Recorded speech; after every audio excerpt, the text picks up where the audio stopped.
My girlfriend vanished. Her note said, "Don't look for me." I replied, "Okay."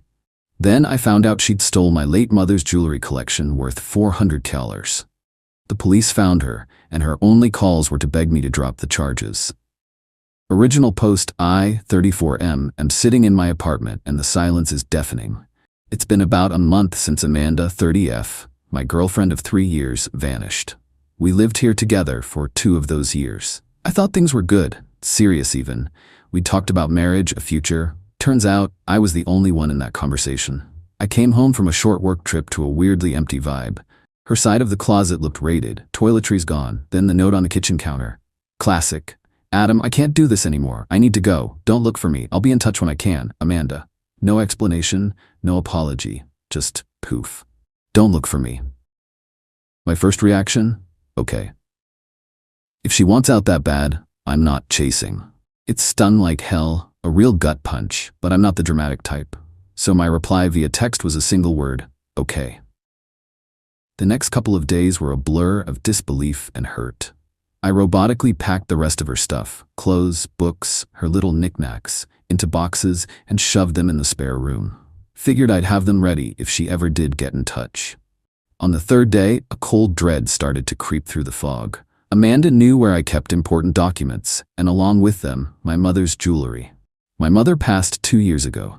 She left me her collection, appraised around $400, but sentimentally, it was priceless. Her mother's engagement ring, a diamond necklace from my dad, pieces spanning generations. I kept it in a specific antique jewelry box inside a safe in my wardrobe. My heart hammered as I went to the wardrobe. The safe was open, empty. My blood drained from my face. Amanda knew the combo. We'd used the safe for documents once. The idiot feeling was overwhelming. Don't look for me. Of course, she wouldn't want to be found after pulling off a major heist. The breakup ache, it twisted into something icy and hard. This wasn't just a breakup, this was a calculated, brutal theft, a betrayal that left me reeling. First call, lawyer. Second, police. I gave them everything: the note, the timeline, photos of the jewelry. Thankfully, I had them for an insurance policy that, in another kick to the gut, I realized had lapsed, and all of Amanda's details. They were surprisingly quick. Turns out, Amanda's desperation didn't translate into criminal genius. Update 1, approximately 2 weeks later.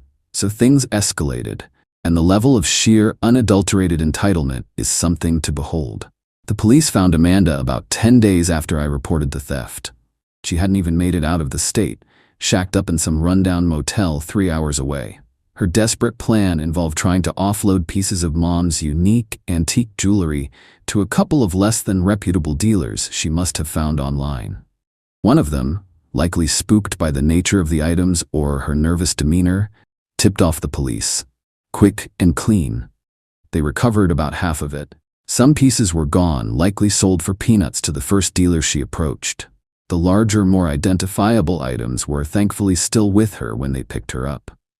The arrest, according to Detective Rebecca, my contact on the case, was apparently quite the performance. Amanda cried, claimed it was all a misunderstanding, even tried to say the jewelry was a gift. A gift. My mother's will and old insurance docs quickly shot that down. Then the collect calls started. From jail, all to me. Morbid curiosity and a twisted need to hear her excuses made me accept the first one. Adam, you have to help me. This is a mistake." "Me no mistake, Amanda. You stole my mother's legacy." "It wasn't like that. I was desperate. I needed a fresh start. You wouldn't understand." "A fresh start funded by theft? Nice. Please, Adam, tell them to drop the charges. My life will be ruined. I'll pay you back, I swear." "Pay me back with what, Amanda? You hawked irreplaceable family heirlooms. How do you plan on repaying $400,000 when you were so desperate?" Silence. Then, the entitlement bomb. "It was our stuff, Adam. We were together. What's yours is mine. You always said you'd take care of me." "Our stuff, my dead mother's jewelry. I just couldn't." "Me. It was never our stuff. It was my mother's. And even if we were married, that doesn't give you the right to steal. You shattered my trust, violated my home, and desecrated my mother's memory. The charges stand. Don't call again." I hung up, hands shaking. Not with fear, pure, cold rage. But the fun didn't stop there. Next up, her family. Her older sister, Stephanie, 35F, who I'd always pegged as somewhat reasonable, called the next day. Stephanie, Adam, hi, it's Stephanie, about Amanda. This is all a terrible misunderstanding. Stephanie, your sister was arrested with half of my late mother's $400,000 jewelry collection after vanishing with a "don't find me" note. What part is a misunderstanding? She's not thinking straight. She's been under pressure. She wouldn't really steal from you. She loves you. Her actions scream otherwise. This was planned. She's a good person, Adam. She makes mistakes. You can't let them ruin her life. If you just tell the police it was a misunderstanding, they'll let her go. She said she'll give back what's left. Give back what's left. Like she's doing me a favor. Absolutely unbelievable. Me, Stephanie, she needs to face the consequences. This isn't a mistake you can smooth over. It's a serious crime. I'm not dropping the charges. But we could pay for some of it. My parents, they'd help. We don't want Amanda going to jail. Me, generous. They can put that money towards her legal defense or court-ordered restitution. Click. I feel like I'm living in a trashy TV drama. They genuinely believe that because she's supposedly a good person who commits grand larceny and loves me while robbing me blind, I should just let it slide, forgive, forget, and subsidize her fresh start. Detective Rebecca has been solid. No nonsense. She told me they're building a strong case, grand theft, maybe more. Crossing county lines to sell the goods isn't helping Amanda's cause. I had to give a formal statement, identify the recovered items, point out what was still missing. Seeing Mom's things in evidence bags, rough, some pieces damaged. Part of me is numb. The other part, I want to see this through. She didn't just steal objects. She stole memories, trust. Now I wait for the legal gears to grind and try to ignore the persistent phone. Update 2, approx 1 month later. The saga drags on, and the entitlement just keeps finding new, innovative ways to manifest. It's almost impressive. Amanda made bail. Her parents, George and Carol, must have mortgaged their souls to hire some slick, high-priced lawyer, a Mr. Jason. His suit probably costs more than my car. His opening gambit? A letter sent directly to my home, not my lawyer's office. It proposed a preemptive resolution. Translation: Amanda would return the remaining jewelry, so generous. Offer a sincere apology, and I, in return, would tell the DA I no longer wish to pursue charges because it was all a gross misunderstanding exacerbated by emotional distress. They even offered a laughable $10,000 as compensation for my trouble. For 400 cal as in heirlooms and a shattered life. The absolute nerve. I literally laughed out loud. Then I scanned it and sent it to Detective Rebecca and my lawyer, Mr. Samuel, a quiet but razor-sharp guy I'm increasingly thankful for. Mr. Samuel's response was swift. A cease and desist to Mr. Jason for the direct contact, a polite reminder that all communications go through him, and a note that the state is pressing charges now, not just me. Then the character assassination attempts began. Subtle, at first. Mutual acquaintances started calling, sounding hesitant. Hey Adam, heard about you and Amanda. Tough. She okay? Translation: Amanda's been spinning them a yarn. One of her cousins, Kevin, had the audacity to say, "Dude, Amanda said you two had a massive fight and you threw her out? And that jewelry, wasn't that stuff you said she could borrow sometime?" Borrow. My great-grandmother's engagement ring. Borrow. I shut that down. Kevin, she left a "don't find me" note and emptied my safe. No fight. She's lying. And no, my mother's 6-figure jewelry collection wasn't for borrowing. Word got back, because the tactics shifted. Anonymous, nasty comments started appearing on my old social media posts. I'd locked everything down, accusing me of being controlling, abusive, a liar, of setting her up. Pure venom. Clearly her or her flying monkeys. I reported, deleted, blocked. Unsettling though, trying to paint me as the bad guy. Her mother, Carol, tried the disappointed routine via my work number. "Adam, I am so disappointed. After we welcomed you into our family, we had them over for dinner twice. Amanda is beside herself. Can't eat, can't sleep. She made a mistake, a terrible mistake. But she's not a criminal. You're destroying her. Don't you have any compassion?" Me, Carol, your daughter systematically stole hundreds of thousands of dollars from me. Compassion doesn't apply to grand theft. She's facing legal consequences. This call is inappropriate. Click. They truly think they can emotionally blackmail me. My revenge, if you can call it that, is meticulously documenting every slimy tactic, every harassing call, every social media jab, every back-channel attempt to manipulate me. It all goes straight to Mr. Samuel and Detective Rebecca. Mr. Samuel says it's building a clear pattern of witness intimidation and obstruction. Not a good look for Amanda.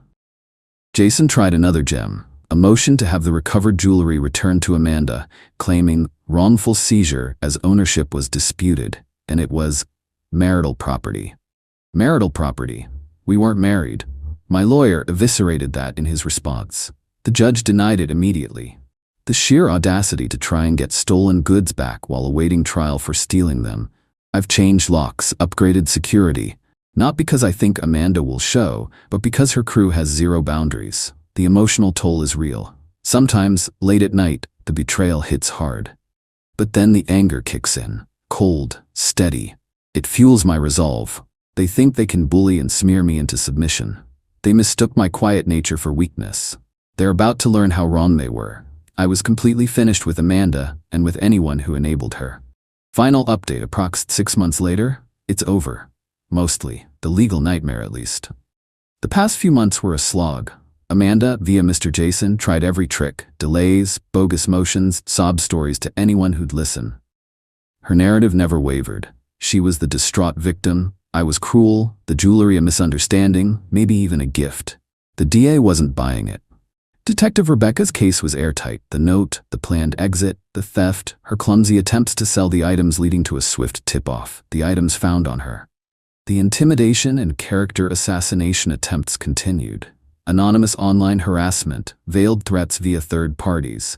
Mr. Samuel jumped on those hard. Amanda's sister Stephanie even accidentally bumping into me at my local coffee shop for a tearful appeal. I walked out. My revenge remained consistent, unwavering cooperation with the prosecution. Every piece of evidence, every communication, every slimy move from their side, documented and delivered. I was calm, factual. Mr. Samuel was a quiet storm, anticipating and neutralizing their tactics. The pressure mounted. Mr. Jason must have seen the writing on the wall. The evidence was overwhelming, and my refusal to be cowed meant their main play, getting me to fold, was dead.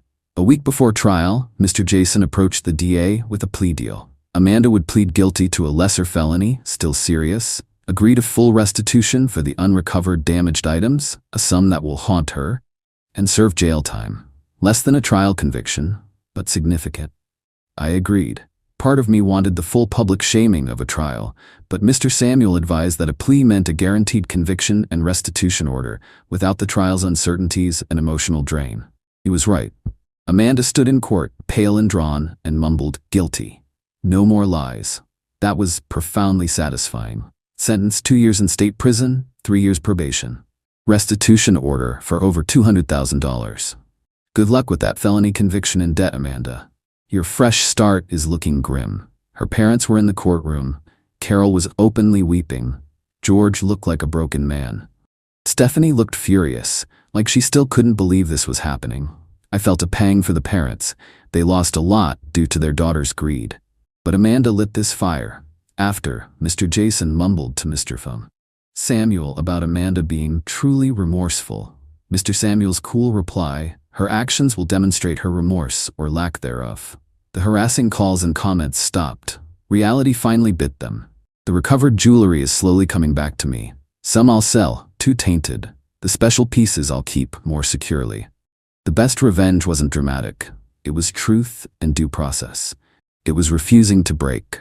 Amanda thought she could take what she wanted and cry her way out. She, her family, and her lawyer severely misjudged me. They wanted me to be the villain. The evidence showed her for what she is. She gambled and lost spectacularly. The consequences are all hers. She tried to destroy my past for cash. Now her future is a wreck. Grim satisfaction. Justice, hard won. The quiet in my apartment is different now. A chapter closed, time to rebuild, and be way more careful. Good riddance to Amanda. She got exactly what she deserved. Every single bit.